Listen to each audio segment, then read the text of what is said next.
The clock on Emma's bedroom wall read 2:47 a.m. She had been awake since 11:30 the previous evening, her mind refusing to surrender to sleep even though her body ached with exhaustion. Beside her, Bella slept soundly, her golden fur rising and falling with each peaceful breath. The dog's presence was the only thing keeping Emma tethered to sanity as her thoughts spiraled into darker and darker territories. Tomorrow was the day everything would change. Tomorrow she would walk into a room full of strangers and say words that would tear her family apart. She would describe things that made her skin crawl even thinking about them.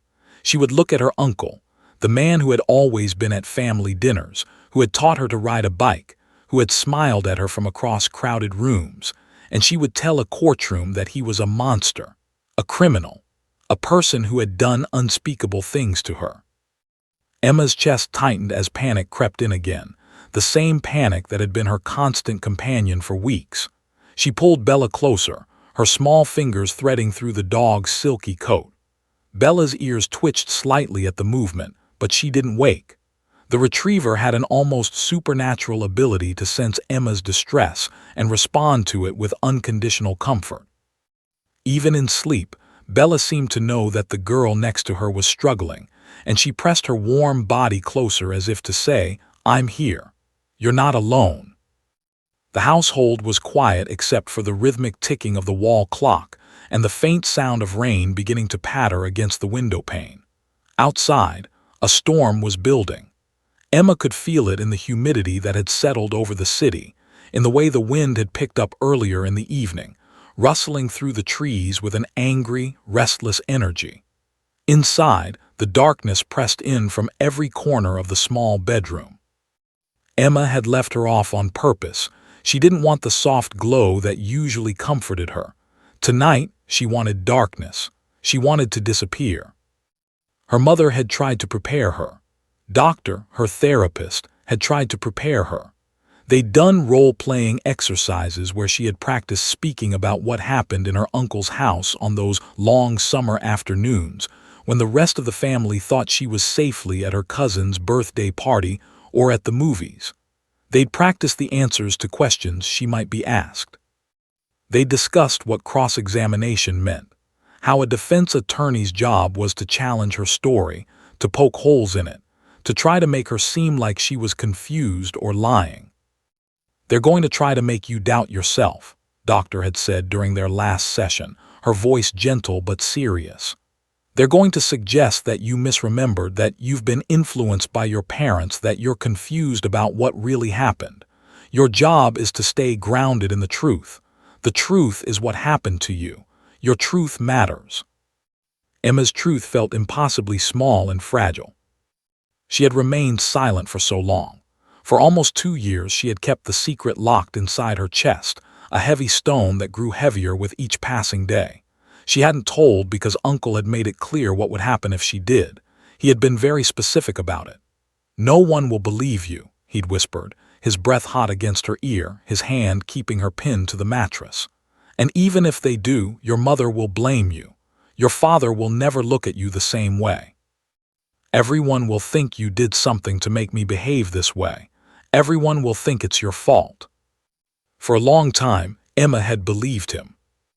The secret had poisoned her from the inside out. She developed stomachaches that woke her at night, panic attacks that came without warning, sudden bouts of crying that she couldn't explain to her worried parents. Her grades had started to slip. She'd withdrawn from friends. She'd stopped going to dance class, which she'd loved since she was 5 years old. The light that had once animated her face had dimmed to barely a flicker. It was Bella who had finally broken through the wall of silence. She had been sick one afternoon, throwing up in the bathroom while her mother was at work.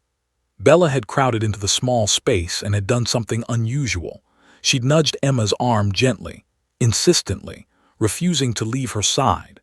Then the dog had led her downstairs and had lain down on top of her while she sat on the couch, as if using her weight to pin Emma to reality, to remind her that she was safe, that someone in the world cared about her safety. Something about that moment, Bella's unconditional devotion, her refusal to let Emma suffer alone, had cracked something open inside the little girl. She had started crying. Not the quiet tears she'd shed so many times in the dark, but real, gut-wrenching sobs that had lasted for hours.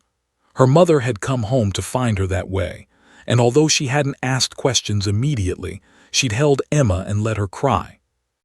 When Emma finally spoke, the words had poured out like a dam breaking. It had taken hours to tell the full story.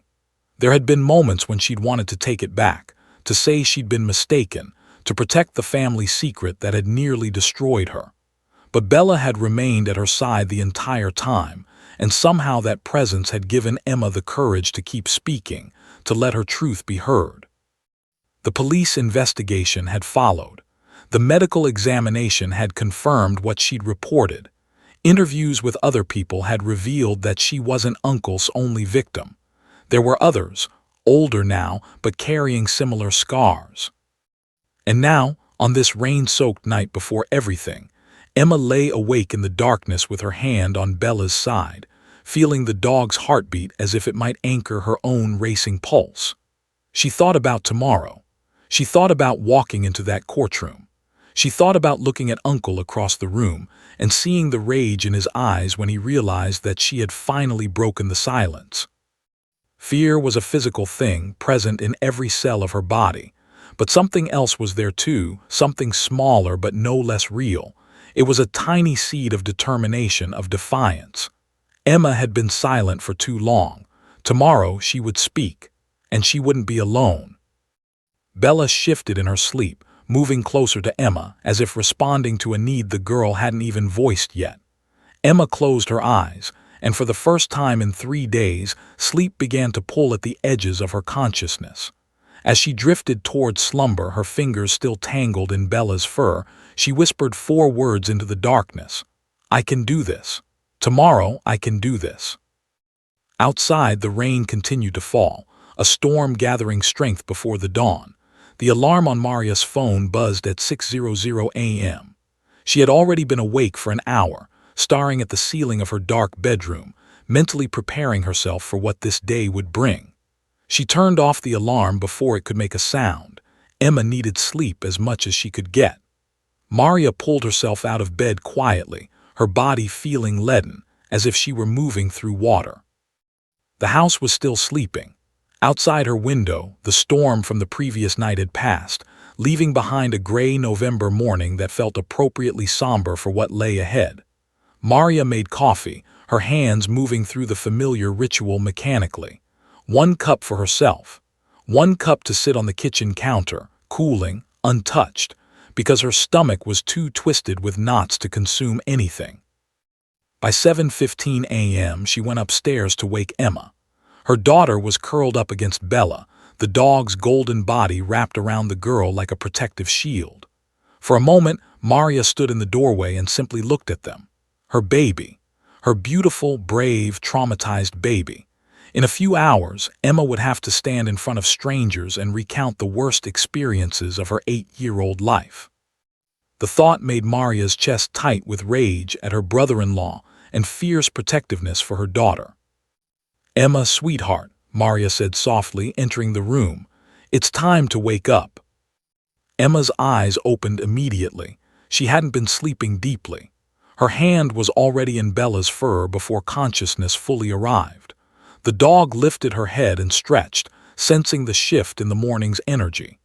Both female and dog seemed to understand that today was different, that the heaviness in the air was not imagined. Do I have to go? Emma's voice was small, childlike in a way that broke Maria's heart. This was her daughter's last attempt at negotiation, a question she'd asked a dozen times over the past weeks. Yes, baby, but I'll be with you every single moment. And so will Bella. Remember what Doctor said, the truth is your power.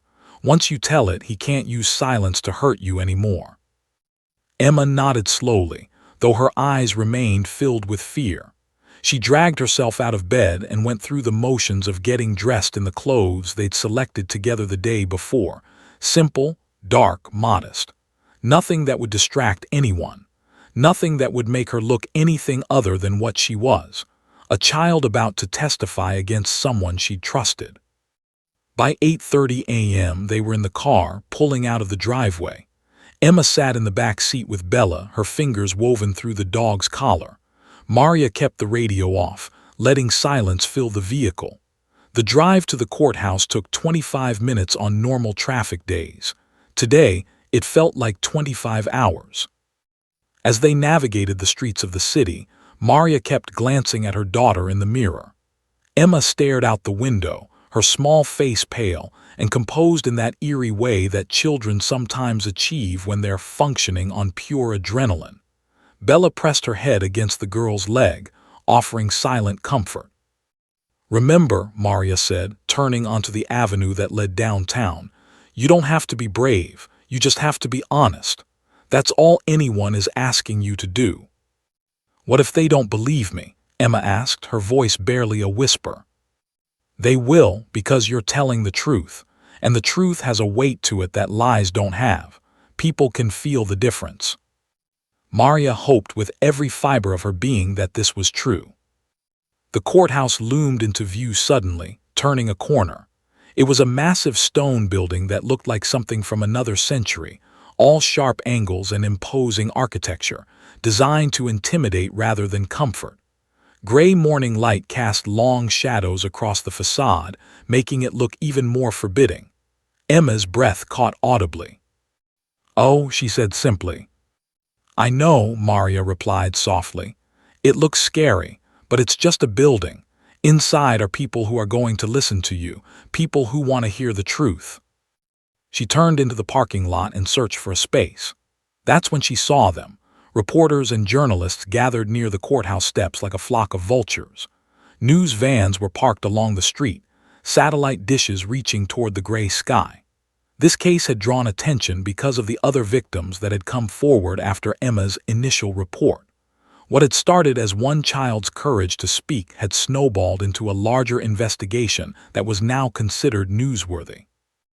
Maria's grip tightened on the steering wheel. "Stay close to me," she told Emma. "Don't answer any questions. If anyone puts a microphone or camera in your face, we just keep walking. Understood?" "Understood," Emma whispered. Maria parked the car in a designated lot reserved for witnesses and legal parties. She took a moment to breathe, to center herself. Then she unbuckled her, stepped out, and opened the back passenger door. Emma emerged slowly, Bella right beside her, the dog's leash in the girl's trembling hand. The moment they stepped out of the parking lot and began walking toward the courthouse, Maria saw the journalists' heads turn. Cameras swung toward them. Reporters began moving, jockeying for position. Someone shouted Emma's name. Someone else called out a question. "How are you feeling today? Are you nervous?" Maria placed a protective hand on Emma's shoulder and quickened their pace. Bella walked between them, her posture suddenly alert and protective. The dog seemed to sense the sudden chaos and drew closer to Emma, as if positioning herself as a barrier between the girl and the aggressive reporters. "No comment," Maria said firmly, not breaking stride. "We have no comment." The reporters pressed closer, a wall of bodies and microphones and desperate questions. Emma's small frame seemed to shrink, and Maria could feel her daughter trembling beneath her hand. But the girl kept walking, kept moving forward, her other hand still gripping Bella's leash. "Emma, how does it feel to accuse your own family member?" one reporter shouted. The question was cruel, designed to provoke, but Emma didn't respond. She stared straight ahead, her jaw set with a determination that looked almost adult on her young face. As they approached the courthouse steps, a bailiff in uniform appeared and began creating a barrier between the media and the witnesses. "Let them through," he commanded. "Give them space." The reporters reluctantly pulled back, but the questions continued to rain down. "Will you face your uncle in court? Are you scared? Do you think he'll go to prison?" Maria and Emma reached the heavy wooden doors of the courthouse. Bella walked between them, her head held high, her presence somehow making the chaotic scene feel slightly less overwhelming. "We're almost there," Maria whispered to her daughter. "Just a few more steps." Emma nodded, her eyes fixed on the dark doors ahead. Her hand remained steady in Bella's collar. And then, together, mother, daughter, and loyal dog, they crossed the threshold into the courthouse. The doors closed behind them with a heavy, final sound. Inside, everything changed. The chaos of the media fell away. The bright November light vanished. They entered a world of marble floors, high ceilings, and hushed voices. It was another world entirely. A world where Emma's truth would finally be heard. The courtroom was nothing like Emma had imagined, and yet it was exactly like she'd imagined. Worse, actually. The photographs and videos that Doctor had shown her during preparation sessions hadn't captured the sheer magnitude of the space, the way the ceiling soared impossibly high, or the way sound seemed to both echo and disappear simultaneously. The walls were made of dark wood that looked ancient and judgmental. Everything smelled of furniture polish and something else, something sterile and official that made Emma's stomach clench. Rows upon rows of wooden benches stretched out behind them like pews in a church, though only a handful were occupied. Emma caught sight of a few faces she recognized. Neighbors who'd given statements to the police, her second-grade teacher Mrs., her pediatrician doctor. Their presence should have been comforting, but instead it made Emma feel even more exposed. They were here to witness her shame. They were here to hear her speak about things that made her skin crawl. At the front of the room, an enormous bench elevated the judge above everyone else, making him quite literally look down upon the proceedings. Judge Harrison sat there now, a man in his 60s with steel-gray hair and a face carved from stone. He was reviewing documents, barely acknowledging Emma's entrance. But when he finally looked up and saw her, small, young, terrified, something in his expression softened almost imperceptibly. He had seen countless cases, countless victims, but Emma could tell that her age still registered with him on some human level.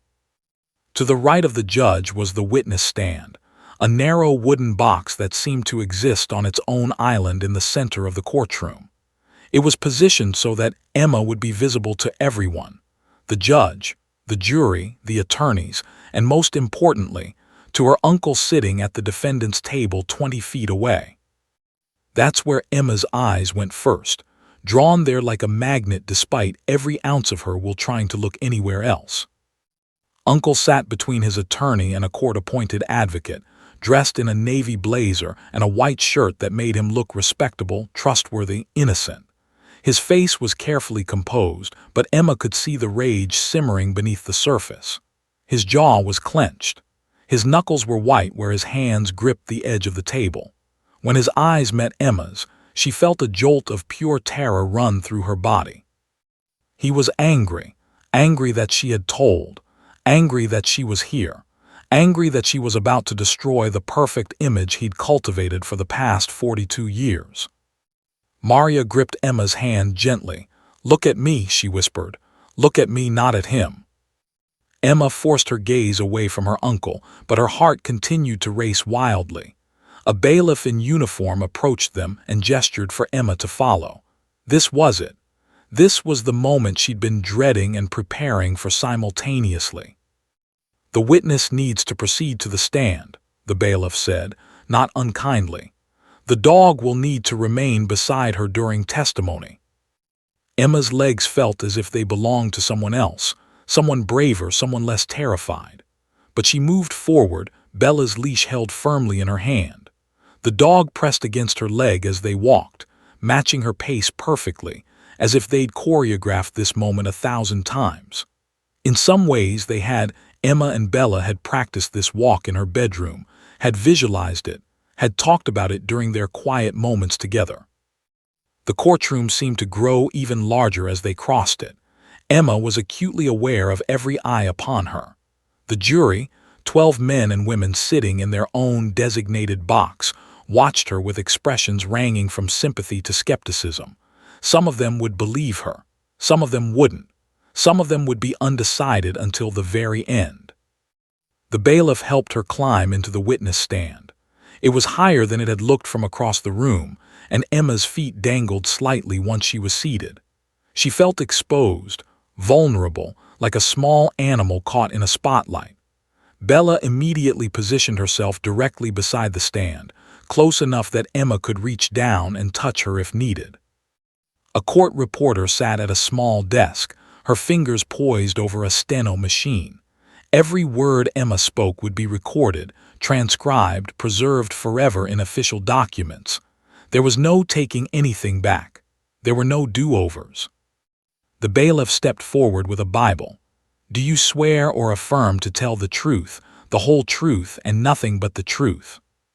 Emma's voice came out smaller than she'd anticipated. "I do." "Please state your name and age for the record." "Emma, I'm 8 years old." Her full name, her age, facts, small, manageable facts. Doctor had told her to start with facts, to anchor herself in objective reality before diving into the harder, more subjective terrain of her experience. The prosecutor, Mrs., stood from her table.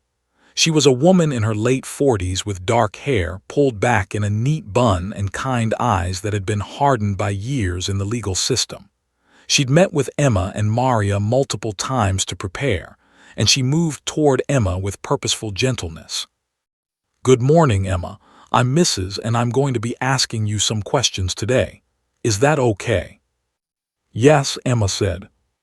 "Can you tell me about your family, who lives in your house?" These were easy questions, safe questions. Emma talked about her mother, her father, her younger brother. She talked about Bella, and as she spoke about her dog, her voice became slightly steadier. These were facts she could grasp, topics that didn't hurt. Mrs. continued with biographical details, establishing Emma's credibility, showing the court that she was a normal, functioning child capable of understanding reality. She asked about school, about Emma's grades, about her activities. Slowly, carefully, she was building a foundation. Then, about 15 minutes into the testimony, Mrs. asked the first difficult question. "Emma, do you know why you're here today?" Emma's throat became dry. She reached down and felt Bella's warm fur beneath her fingers. The dog shifted slightly, pressing more firmly against the witness stand, offering her steadfast presence. "Because I need to tell about what Uncle did to me," Emma said quietly. The words hung in the courtroom air like a challenge thrown down. Judge Harrison leaned slightly forward. The jury members exchanged glances. In the gallery, Emma's teacher gripped the edge of the bench in front of her. Uncle's hands clenched even. His attorney whispered something in his ear. And then Mrs. asked the question that would open the floodgates. "Can you tell us what happened, Emma? Start from the beginning." Emma's heart thundered in her chest. Her palms were sweating. Every muscle in her body wanted to run, to hide, to disappear. But then Bella let out the softest possible sound, barely audible but definitely present, as if to say, "I'm here. You're not alone. You can do this." Emma took a shuddering breath and began to speak. Emma's voice was barely above a whisper as she began to describe that first afternoon 2 summers ago. Mrs. asked gentle, open-ended questions that allowed Emma to speak at her own pace, to control the narrative. She asked where it had happened, in Uncle's garage, the one with the dark windows and the locked door. She asked what time of day, afternoon, when her parents thought she was at a birthday party. She asked what her uncle had told her to do. The words came out stilted, clinical, as if Emma were describing something that had happened to someone else. This was a coping mechanism she developed with Doctor, to tell the story but to create distance from it, to separate herself from the trauma as much as possible. "He told me to take off my clothes," Emma said, her voice monotone. "He said it was a game, a secret game that we couldn't tell anyone about." Several people in the gallery shifted uncomfortably. One woman put her hand over her mouth. Mrs.'s expression remained professionally composed, but Emma could see the anger in her eyes, anger at what had been done to this child, anger at the system that made her relive it. "And then what happened?" Mrs. asked softly. Emma gripped Bella's collar. The dog remained perfectly still, as if understanding that any movement might break Emma's fragile ability to continue speaking. "He touched me," Emma said, "in places where I didn't want to be touched. He said that if I told anyone, he would hurt Bella. He said he would hurt my baby brother. He said no one would believe me anyway because he was an adult and I was just a kid. The court reporter's fingers clicked rapidly over her machine. Judge Harrison made a note. Some of the jurors' faces had become red with visible anger. For the next hour, Emma recounted 4 separate incidents. She described the progression of abuse, each time trying to tell her parents and each time being silenced by fear. She described the exact words her uncle had used, the threats he'd made, the shame and confusion she'd felt. She spoke about how she'd stopped going to dance class, how her grades had fallen, how she'd started having nightmares. Mrs. asked follow-up questions designed to clarify details, to solidify the timeline, to paint a complete picture. She asked about specific dates. Emma couldn't remember exact dates, but she could remember that it had happened around the time of the summer carnival, around the time her cousin got braces, around the time they'd taken a family trip to the lake. By the time Mrs. finished her questioning, Emma felt hollowed out. She'd said the unsayable things out loud. She'd given voice to the nightmare. Her hands were shaking, and she could feel the beginning of a panic attack rising in her chest, that familiar tightness in her throat, the spinning sensation in her head. Then the defense attorney stood up. Mr. Harrows was a tall man with sharp features and an expensive suit that probably cost more than Emma's entire wardrobe. He had cold eyes that seemed to calculate and strategize with every glance.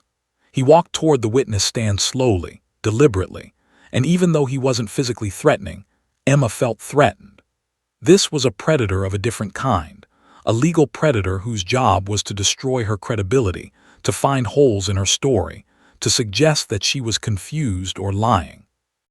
"Good afternoon, miss," he said, his tone suggesting that it was anything but good. "I'm Mr. Harrows and I'm going to ask you a few questions. Is that all right?" Emma nodded, not trusting her voice. "Let me start with this," Mr. Harrows said, positioning himself in front of the jury box so that every juror could see his expression. "You say this incident happened 2 summers ago. That's a long time ago for a child to remember with accuracy. How can you be certain about details from 2 years ago?" "I remember," Emma said quietly. "I remember because it was scary." "Children often confuse memories," Mr. Harrows continued. "Children are susceptible to suggestion. They can be led to believe things happened when they didn't. Isn't it true that your mother has been very upset about your father's relationship with your uncle?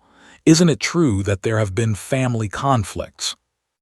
Emma's mind swam. She didn't know how to answer this without seeming like she was lying. "My mom loves me," she said. "That's not what I asked," Mr. Harrows said sharply. "I asked if there have been family conflicts, yes or no." Yes," Emma stammered, "but—" "And isn't it true that after these supposed incidents, you didn't tell anyone for almost 2 years? If something this traumatic had happened, wouldn't you have told your parents immediately?" Emma felt tears beginning to burn behind her eyes. "He said he'd hurt people I love. He said no one would believe me." "You said that already," Mr. Harrows interrupted. "But children have remarkable powers of imagination. They can construct elaborate false memories, particularly when they've been influenced by suggestive questioning from parents or therapists. How do we know that what you're describing actually happened?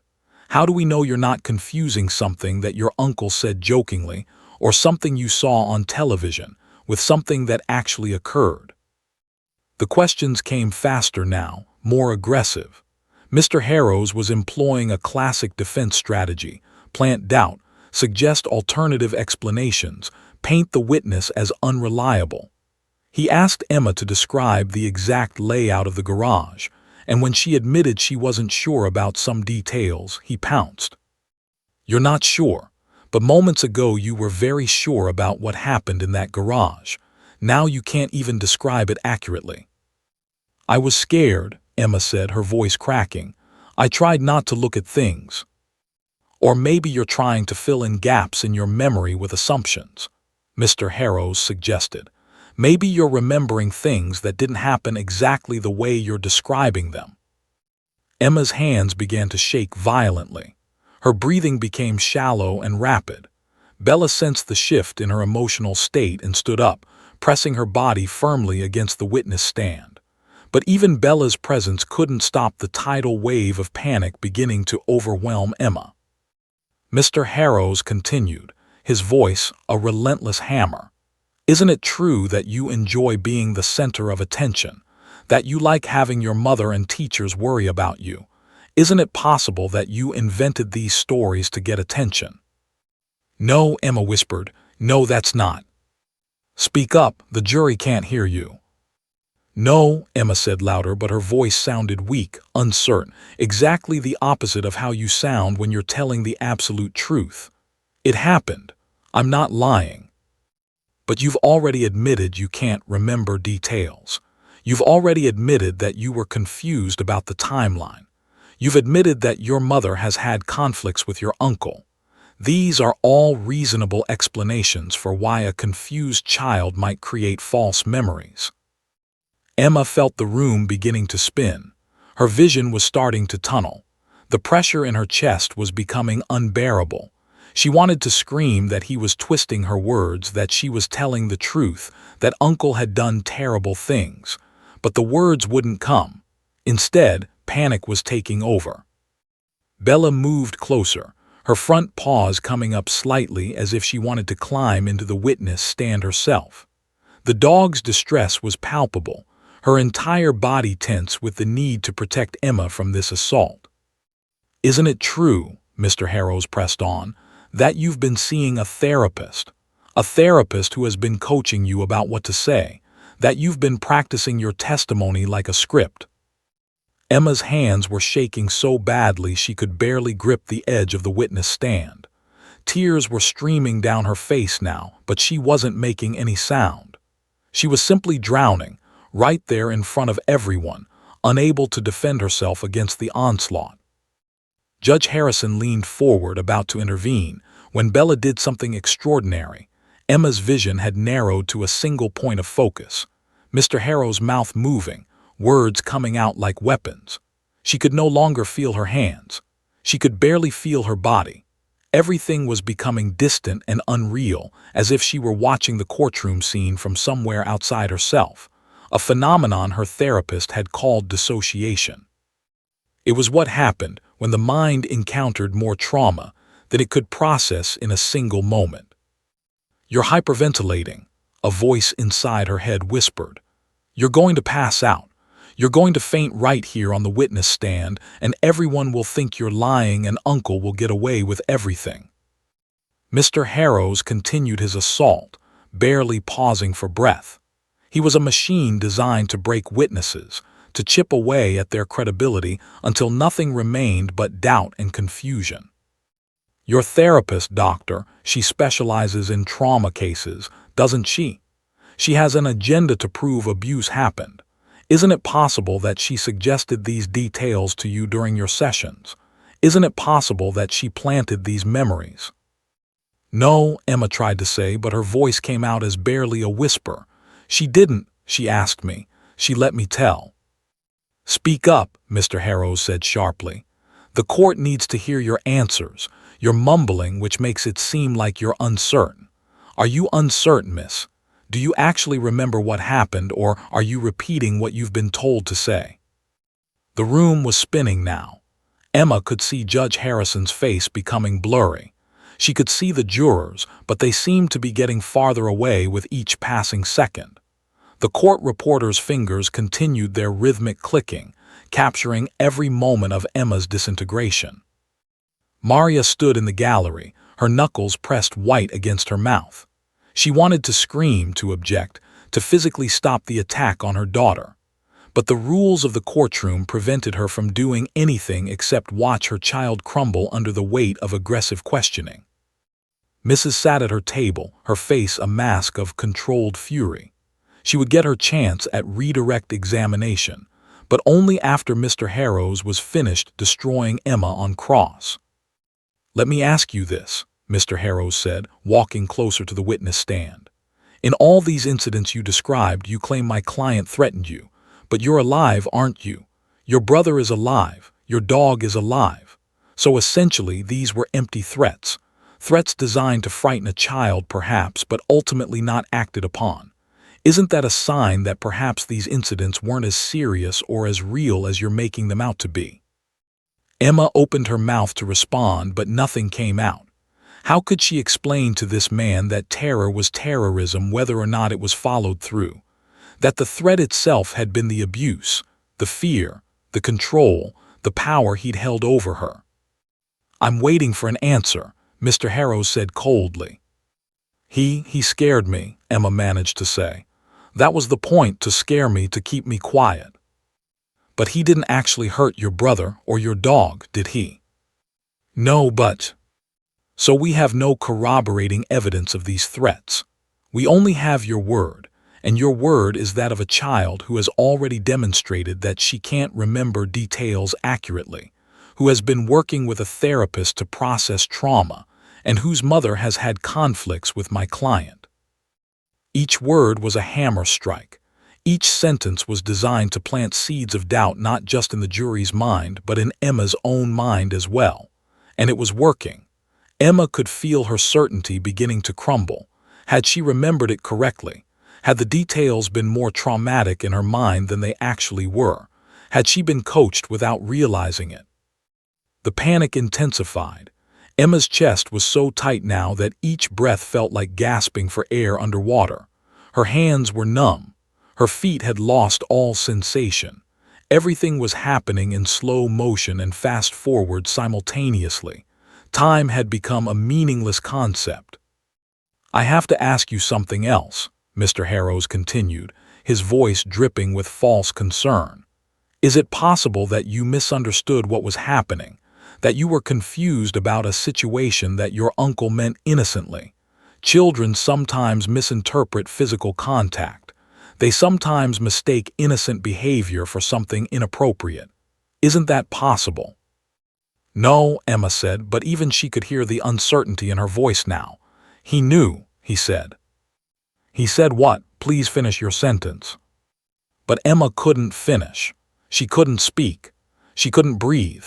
She couldn't do anything except sit there, drowning, while Mr. Harrows continued to attack her credibility. Bella had moved into a position where her entire body was pressed against the witness stand. The dog was trembling, not from fear, but from the overwhelming need to protect Emma. Bella's eyes were fixed on Emma's face, watching every microexpression, every sign of distress. The dog understood that Emma was in crisis, even if no one else fully comprehended the extent of the breakdown occurring. "Your Honor," Mr. Harrows said, "I have several more questions for this witness." Judge Harrison looked at Emma, really looked at her, and something in the judge's expression shifted. He saw a child on the verge of complete psychological collapse. He saw a witness so overwhelmed that any further testimony would likely be unreliable simply because the witness was no longer capable of functioning. But there were rules about this too. Mr. Harrows had the right to continue his cross-examination. Emma wasn't allowed to simply stop because she was too traumatized to continue. She had to endure. She had to sit there and be attacked and questioned and disbelieved. "I'll ask one more time," Mr. Harrows said. "Isn't it possible that you've confused innocent behavior with inappropriate behavior? Isn't it possible that you've been influenced by your mother's negative feelings toward my client? Isn't it possible that you're simply confused about what actually happened?" Emma felt something inside her snap, not in an angry way but in a breaking way, like a tree bending in a hurricane, pushed past its capacity to bend. She was no longer capable of defending herself. She was no longer capable of articulating her truth. She was drowning, and no one was throwing her a rope. Tears were streaming down her face now, silent and uncontrollable.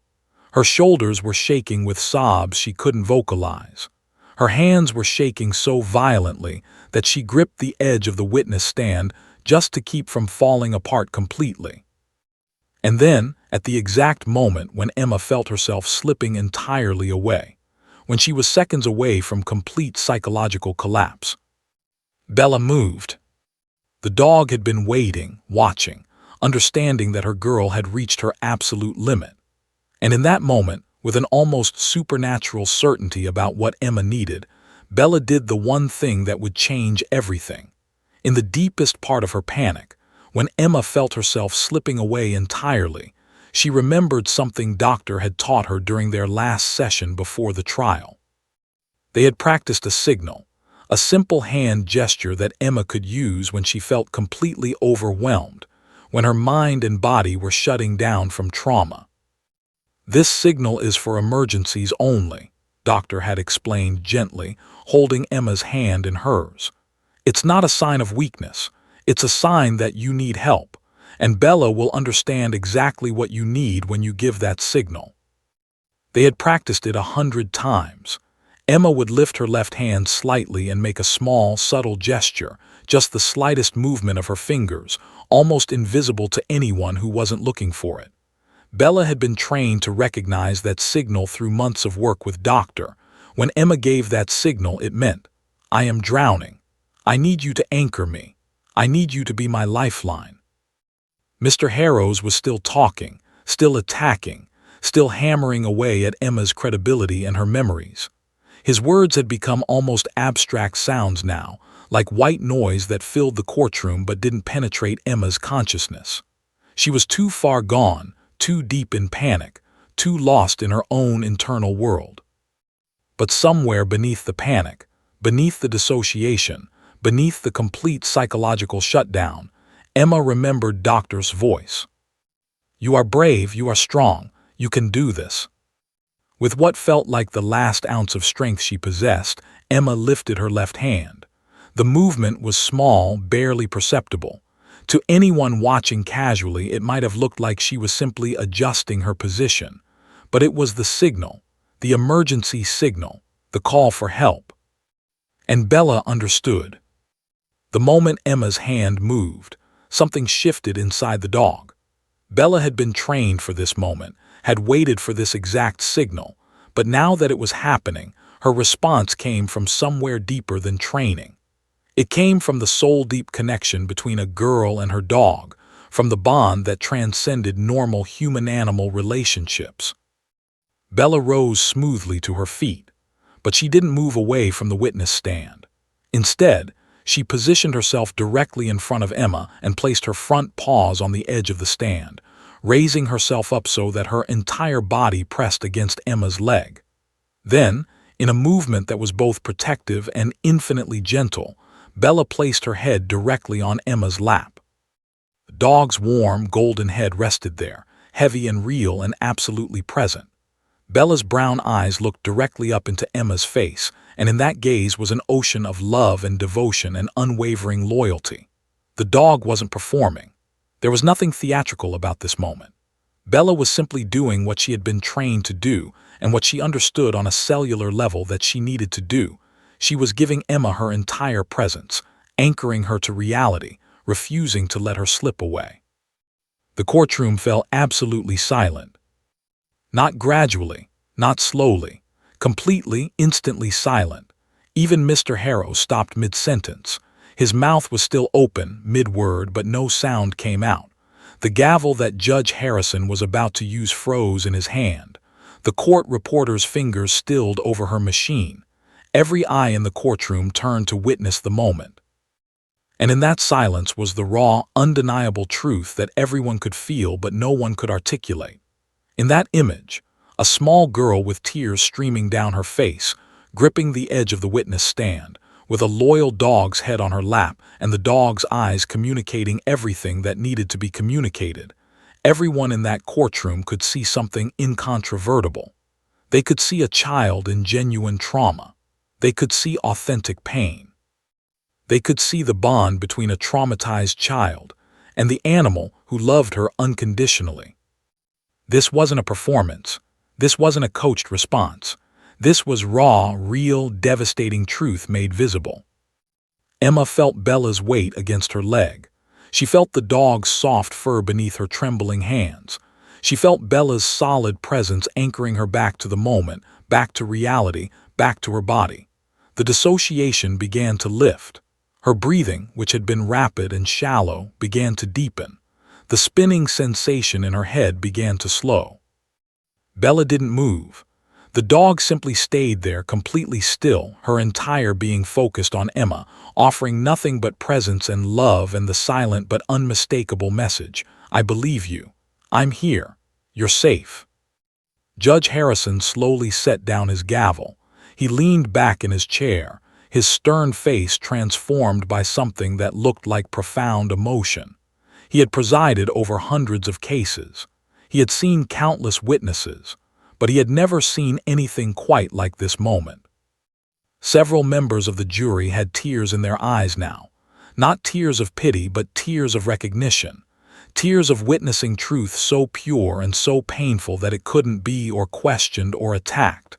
One juror, a woman in her 60s, pressed her hand over her heart. Mrs. the prosecutor had her eyes closed. Her expression was one of profound relief and gratitude. This was what she had been fighting for, this moment of truth breaking through all the legal maneuvering and tactical questioning.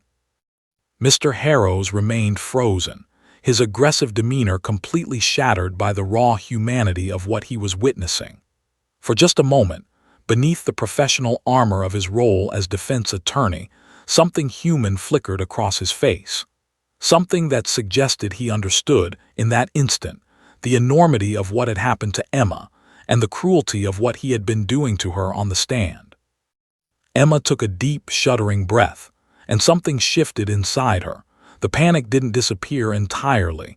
It would take years of therapy for her to fully process the trauma of this day, but it transformed into something else, into resolve, into determination, into the quiet strength that comes from having your truth witnessed and believed. She looked directly at Mr. Harrows and said, in a voice that was small but steady, clear but soft, "I'm telling the truth." It was just 5 words, but they carried the weight of everything Emma had endured. They carried the courage of a child who had survived something unspeakable and had chosen to speak anyway. They carried the power of a moment when a girl and her dog had reminded an entire courtroom what truth actually looked like. Mr. Harrows opened his mouth as if to respond, but no words came. He looked at Judge Harrison, and the judge's expression made it clear that the moment had shifted. The dynamic of the cross-examination had fundamentally changed. Mr. Harrows slowly walked back to the defense table and sat down. There was a long moment of silence. Then Mrs. stood up. "Your Honor," she said quietly, "I'd like to ask the witness a few redirect questions." Judge Harrison nodded. "You may proceed, Ms." And with Bella's head still resting on her lap, with the dog's presence a constant grounding force, Emma began to speak again. This time her voice was different. This time there was no hesitation. This time there was only the clear, unshakable truth of a child who had been heard, believed, and supported by something more powerful than any legal tactic. This time Emma could not be broken. With Bella's head resting solidly on her lap, Emma felt something fundamental shift within her. The panic hadn't completely disappeared. It still lurked beneath the surface like an undertow. But the dog's presence had created a space where Emma could exist and speak without being completely consumed by fear. It was as if Bella's calm, unwavering devotion had opened a door in Emma's mind that said, "You don't have to do this alone." Mrs. Questions came now with a gentleness that was almost reverent. She understood that she was witnessing something remarkable, a traumatized child finding her voice and her strength precisely when it was needed most. "Emma," Mrs. said, "can you tell us again about the garage? Can you describe what you remember about that place?" This time, Emma's answers came with clarity and specificity that she hadn't possessed before. She described the workbench where Uncle kept his tools. She described the single window with the dark curtain. She described the smell, a combination of motor oil and sawdust. She described exactly where things had happened, down to the specific details that only a child who had lived through the experience would remember. The jury leaned forward, completely engaged now. There was no doubt on their faces anymore. There was only the expression of people witnessing the absolute truth being spoken aloud. Mrs. led Emma through the timeline again, and this time the story was ironclad and unshakable. She walked Emma through each incident, asking her to describe what her uncle had said, what he had done, how he had threatened her. And with each answer, the picture became clearer and more devastating. When Mrs. finished with her redirect examination, she looked at Mr. Harrows. "Does the defense have any further questions?" Mr. Harrows stood, and for a moment it seemed like he might continue his assault. But something had changed. He looked at Emma, then at Bella, then at the faces of the jury members. He sat back down without saying another word. "The witness may step down," Judge Harrison said quietly. As Emma climbed down from the witness stand, Bella never leaving her side, the gallery erupted in a subtle, controlled applause that the judge didn't stop. These people had come to hear truth, and they had heard it. They had seen it made manifest in the connection between a girl and her dog. But the case was far from over. The prosecution's job now was to corroborate Emma's testimony with evidence that would be impossible to deny or challenge. Dr. Emma's pediatrician was called to the stand. She about the medical examination she had conducted on Emma 3 months earlier. She described findings consistent with sexual abuse, findings that, while not conclusive on their own, were significant when considered alongside a credible victim's testimony. "In my 23 years as a pediatrician," Doctor said, her voice calm and authoritative, "I've examined hundreds of children. The physical findings in this case, combined with the behavioral presentation of the patient, are entirely consistent with ongoing sexual abuse."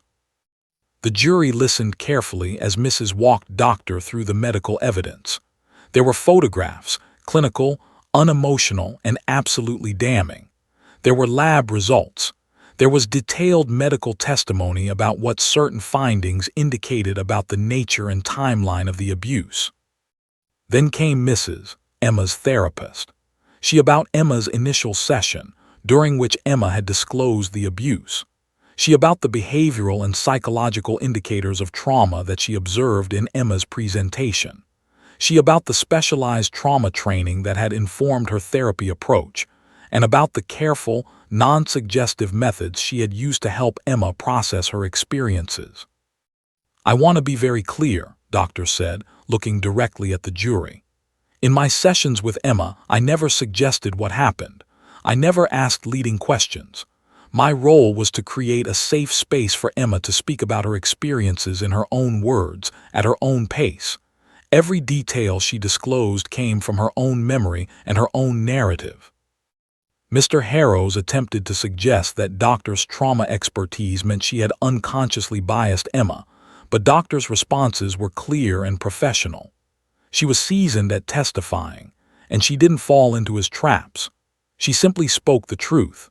She had followed best practices in trauma therapy, and those practices dictated creating space for disclosure rather than suggesting or implanting memories. Next came Detective James, the investigator who had conducted the initial police inquiry. He about the investigation, about the corroborating witnesses, about the other potential victims who had come forward after Emma's disclosure. This was the bombshell testimony that made everything else crystallize into undeniable truth. There weren't just vague allegations about what Uncle had done to Emma. There was evidence that he had engaged in the same patterns of behavior with other children over a span of more than 15 years. 2 other adult survivors, now in their 20s and 30s, had come forward after Emma's case made the news locally. They gave testimony about nearly identical patterns of manipulation, intimidation, and abuse. The same threats, the same secrecy demands, the same isolation tactics. The case that had begun as one terrified 8-year-old girl's word against a respected adult's had transformed into something far more powerful. A pattern, a clear, documented pattern of predatory behavior spanning decades. Emma watched from the gallery with her mother, her hand no longer in Bella's collar, but instead buried deep in the dog's fur. She listened to these other victims speak about their experiences, and she realized something profound. She was part of something larger than her own trauma. Her courage in speaking had opened a door for others. Her signal to Bella, captured in the minds and hearts of everyone who had witnessed it, had communicated something that transcended words. It had communicated truth itself. By the time the prosecution rested its case, the narrative was clear. The jury had heard from the child victim. They had heard from medical professionals who had examined her. They had heard from mental health professionals who had treated her.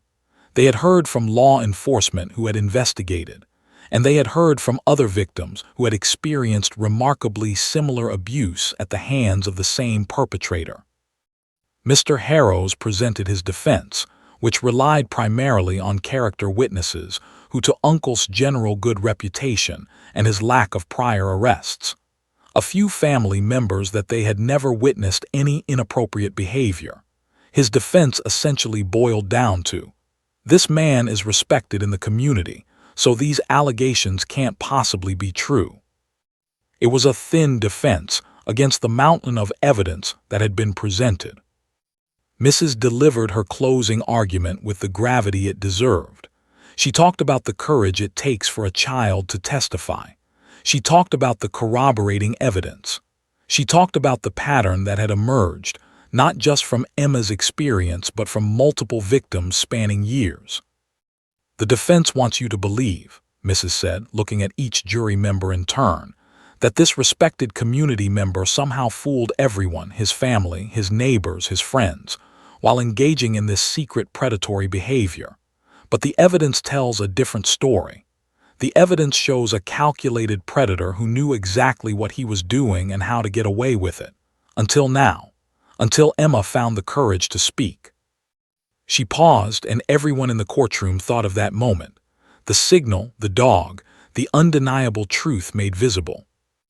Emma's testimony, supported by medical evidence, psychiatric expertise, investigative work, and the brave disclosures of other victims, tells one story with absolute clarity: is guilty. The jury retired to deliberate. The jury deliberated for 3 days. During those 3 days, Emma existed in a strange liminal space, neither able to fully relax nor fully prepare for what might come. She and her mother had returned home after the closing arguments, to a house that felt both familiar and profoundly changed. The world felt different now that she had spoken the unspeakable aloud in front of strangers. Something in her had shifted irrevocably.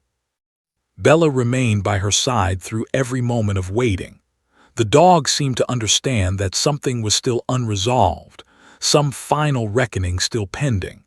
She watched Emma carefully, offering her quiet presence, never demanding anything but always available.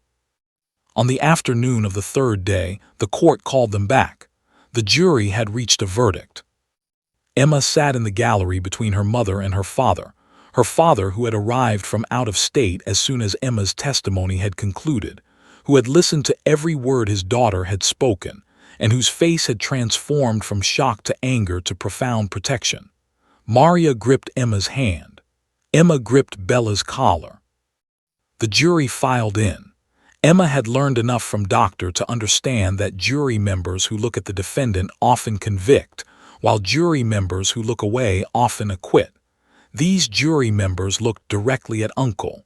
Their expressions were grim and resolved. Judge Harrison entered and took his seat. The bailiff stood. "Will the jury foreman please stand?" An older man in the front row of the jury box stood. He looked uncomfortable, as if the weight of what he was about to speak was physically pressing down on him. "Have you reached a verdict?" Judge Harrison asked. "We have, Your Honor," the foreman replied. "On the charge of first-degree sexual abuse of a minor, how do you find the defendant?" There was a moment of absolute silence. Emma's heart was thundering so violently she was certain everyone in the courtroom could hear it. "Guilty," the foreman said. The word hung in the air.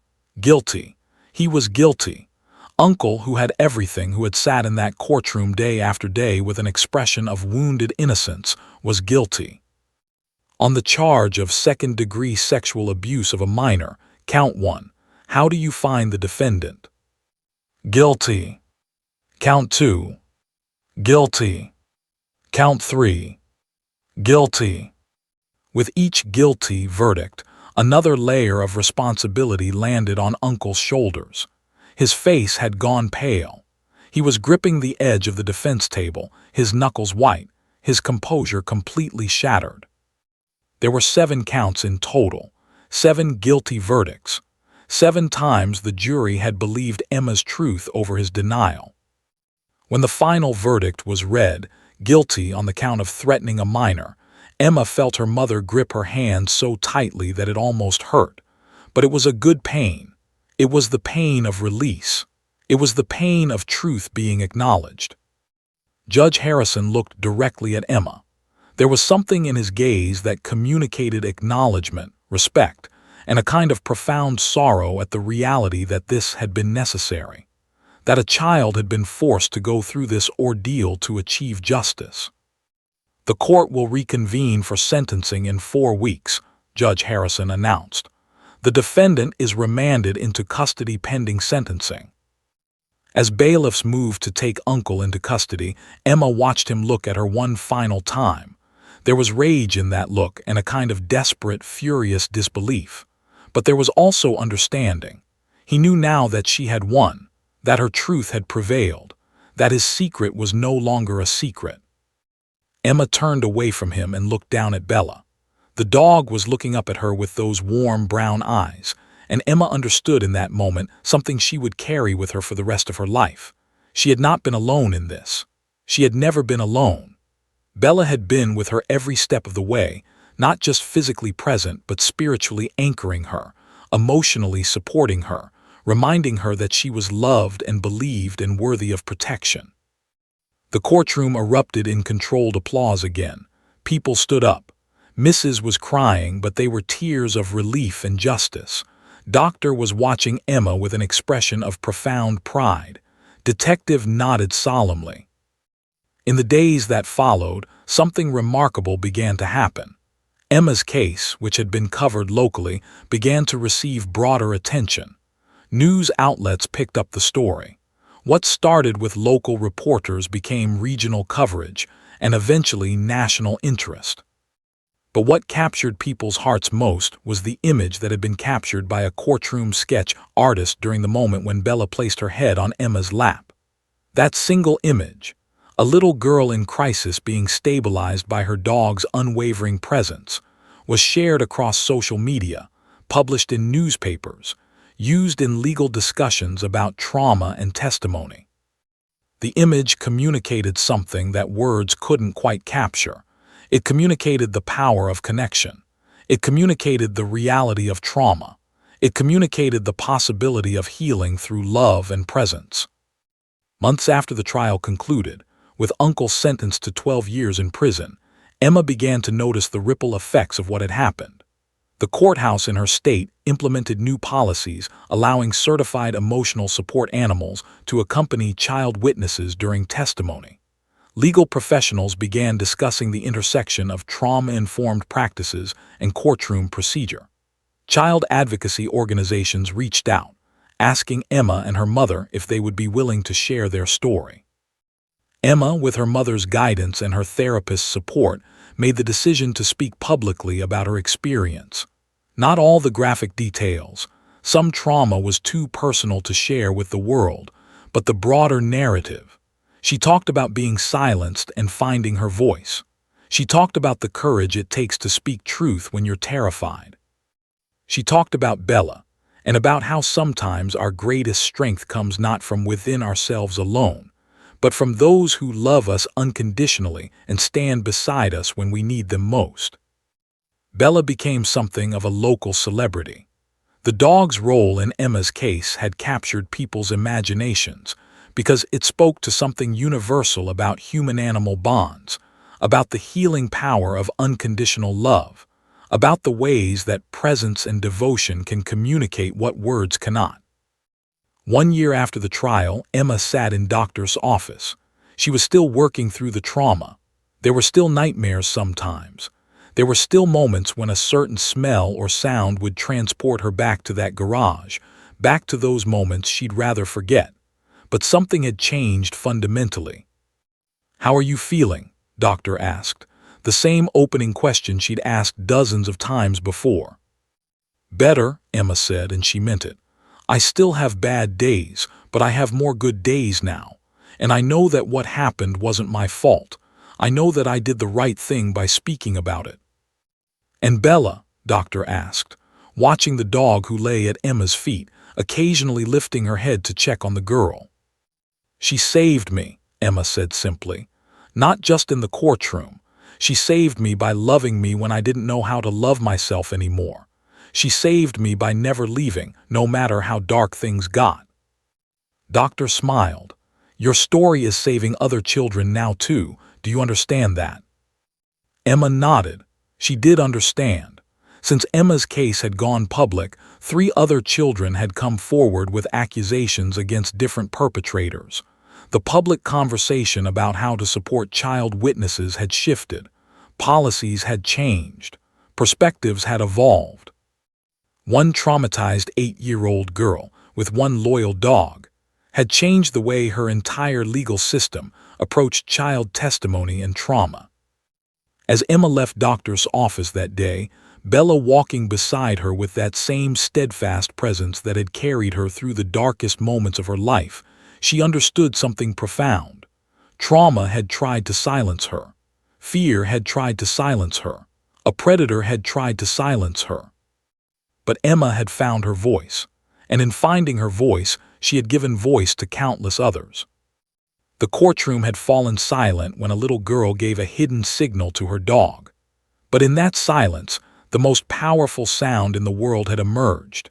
The sound of truth breaking through, the sound of a child being believed, the sound of justice being served.